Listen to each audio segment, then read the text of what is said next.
امروز میخوام یه داستان براتون تعریف کنم. چیپس و پفکتون رو آماده کنین یا چای یا هر چیزی بذارید جفتتون که قراره حسابی با هم دیگه صحبت کنیم. من حدود 8 ماه دارم توی یوتیوب فعالیت میکنم و این اولین باره که اومدم که همچین ویدیویی بگیرم. به نظرم نیاز بود.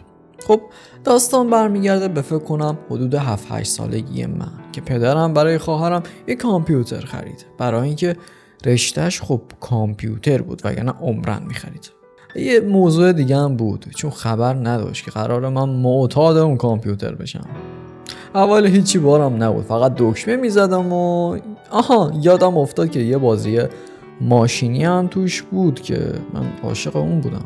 من از کلاس 3-4 بود که شروع کردم به جمع کردن دیسکای بازی که متاسفانه الان یام شدن همشون و نمیدونم کجام.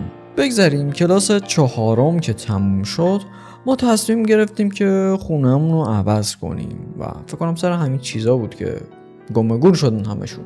باید از محله‌ای که حدود 10-11 سال توش بزرگ شدم رو ترک می‌کردم. میدونی خیلی سخت بود جدا شدن از اون محله، ولی خب تصمیم گرفته شده بود. ما برای یه مدت کوتاهی و اجاره‌ای رفتیم داخل یه خونه که یه خورده بیرون شهر بود و حیاتش اندازه یه میدون آزادی بود و بنده از این موضوع خیلی خوشحال بودم و در گنج خود نمیپوسیدم، ولی خب تنها بودم، با دیوار توپ بازی میکردم رسما. آره، تا اینکه من با پینگ پونگ آشنا شدم. یه روز گرم تابستونی رفتم یکی از پارک‌های نزدیک محلمون. خلاصه رفتم اونجا و دیدم به همه راکت به دست و مشغول بازی. من اول فقط میدیدمشون و خواستم ببینم چی کار دارن میکنن. بعد چند روز تصمیم گرفتم منم یه راکت بخرم و منم خاطیشون شدم. خلاصه من به پینگ پونگ علاقه‌مند شدم و اینجوری بود که توی مسابقاتم شرکت میکردم که مادرم میگفت که یک جهیزیه در آوردم از مسابقاتی که برنده شدم. خلاصه ما حدود 1 سال توی محله بودیم. من کلی دوست پیدا کرده بودم و باز هم مجبور بودیم که خونمون رو عوض کنیم و بازم تنها شدم. فکر کنم تو سن 11-12 سالگی بودم که دوباره خونمون رو عوض کردیم. یک تصمیمی که باعث شد به کل زندگیم عوض بشه و حدود 5-6 سال رو هوا بود زندگی ما. اصلا نمیخوام راجبش صحبت کنم. دوران سختی بود که من فقط پناه برده بودم به کامپیوتر. اون زمان من فقط آخر شبا میتونستم بازی کنم، چون هم درس بود هم کار بود.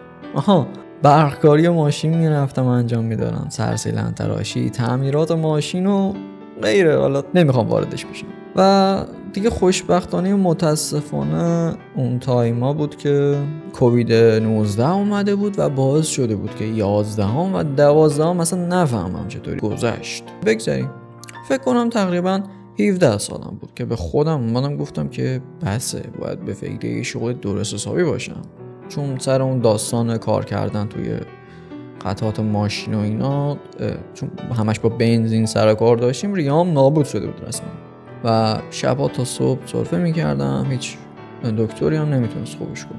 آره دیگه افتادم دنبال درآمدزایی با کامپیوتر که یکی از رفیقام یه بازی رو به معرفی کرد به اسم نیو ورلد سال 2021، حدود 5-6 سال پیش. از این بازی میشد درآمدزایی کرد، هم یه سری آیتم جمع میکردی و میفروختی. من یه تایم زیادی رو بازی کردم، فکر کنم حدود 1.5 الی 2 سال. 1.5 الی 2 سال از زندگی من پای اون بازی رفت و نمیفهمیدم واقعا. شب و روز فقط بازی میکردم تا بتونم زندگیمو عوض کنم و روز به روز داشت ارزش اون پولی که من به دست میآوردم، هم آیتم میفروختم، اینا کمتر میشد. خلاصه اونم گذاشتم کنار، چون واقعا دیگه ارزش نداشت دیگه اون همه زحمت بکشی براش و چیزی گیرت نیاد. و رفتم توی یه گیم نت کار کردم. حدود 6 ماه بود که اونجا کار میکردم. دلارم تقریبا داشت میرفت رو به اوجش و 40 تومن بود اون موقع. و با اون چند ماهی که کار کردم تونستم یه کیس بخرم حالا با کمک پدرم و فکر کنم حدود 12-13 میلیون شد.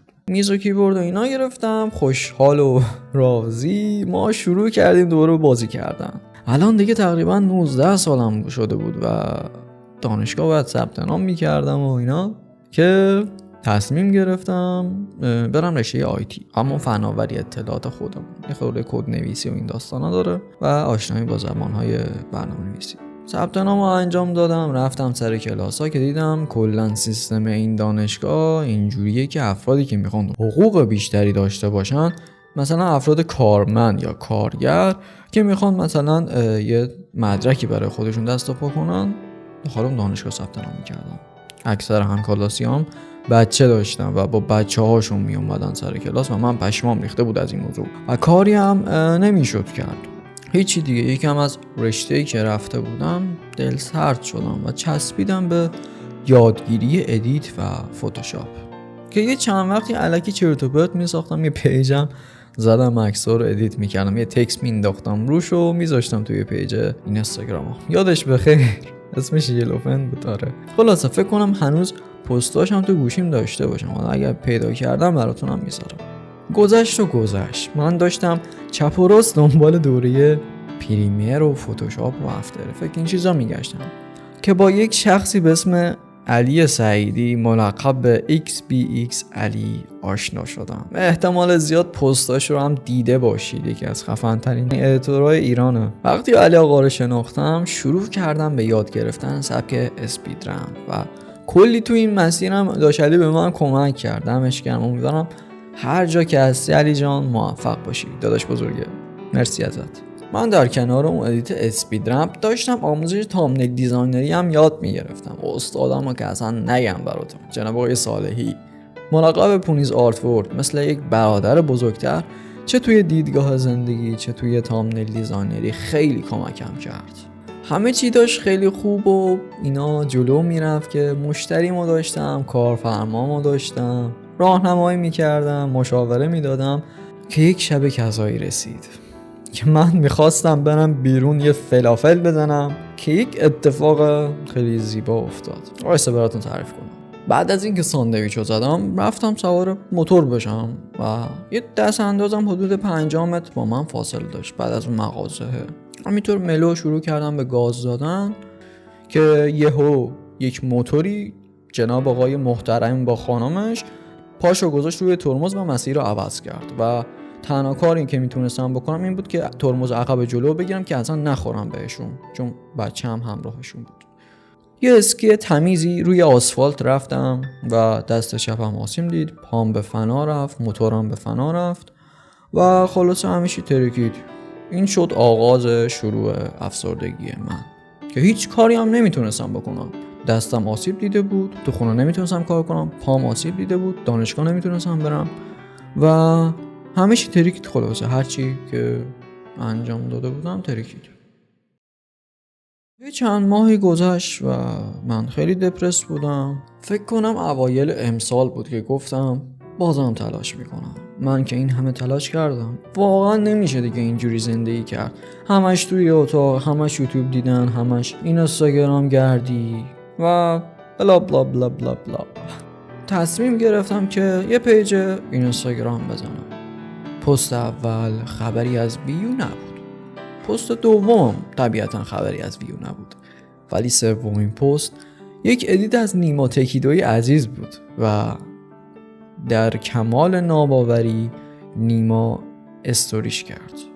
توی همون چند ساعت اول حدود 50,000 نفر اون پست رو دیدن و من رسما بال در آورده بودم. اون یک جرقه بزرگ توی زندگی بود. خیلی ها با اون استوری منو شناختن، از جمله سهیل پرن که اولین نفری بود که منو فالو کرد. هر روز پست میذاشتم و ویو هم خیلی خوب بود حقیقتش، تا اینکه من گفتم که دارم برای بقیه ادیت میزنم، خب چرا برای خودم نزنم؟ که 7-8 ماه از این تصمیم میگذره که من یوتیوب رو شروع کردم. چندین چنل زدم، تجربه کسب کردم، دوره خریدم، 1000 تا آموزش دیدم، فلان فلان فلان فلان، تا رسیدم به گیم. همون کاری که از سن 8-9 سالگی عاشقش بودم و همین عشق باعث شد که من این چنل رو بزنم و چند روز پیش هم از مرز 10,000 سابسکرایب عبور کردیم و زمانی که من این عدد رو دیدم ویدیوشو میذارم براتون، ویدیوشو میذارم حتما ببینید. 6000 تا ساب از من پروندی، یک دونهشو برگردونید، فقط یک دونهشو من میخوام، یک دونهشو بهم بده. من اینو من بگیرم بکپم. من از دیشب بیدارم، چرا نمیفهمی عزیزم عشقم؟ یک دونهشو تو رو خدا یک دونهشو برگردون. من میدونم که الان من این دوربینو قطع کنم تو میشی 10K. میدونی چی میگم؟ این اصلا داخل کل کائنات مثلا 10K شدم. ببینید من از اونجایی که آدم درونگرایی هستم و اون روز 2 روز نتونستم بخوابم سر این موضوعی که من 10,000 نفر شدم و همیشه اسکرول هید رفرش میکردم ببینم خدا این عدد واقعیه، جدی من 10,000 نفر شدم. و میخوام از تک تک شما تشکر کنم، چون اگه شما نبودید من اصلا انرژی نداشتم برای ادامه این کار. پس این داستان ها با شما ادامه داره. اگه دوست داشتی چنلمو ساب کن و منتظر کانتنت های خیلی خفن‌تر باش. ماچ بکله یکیتون.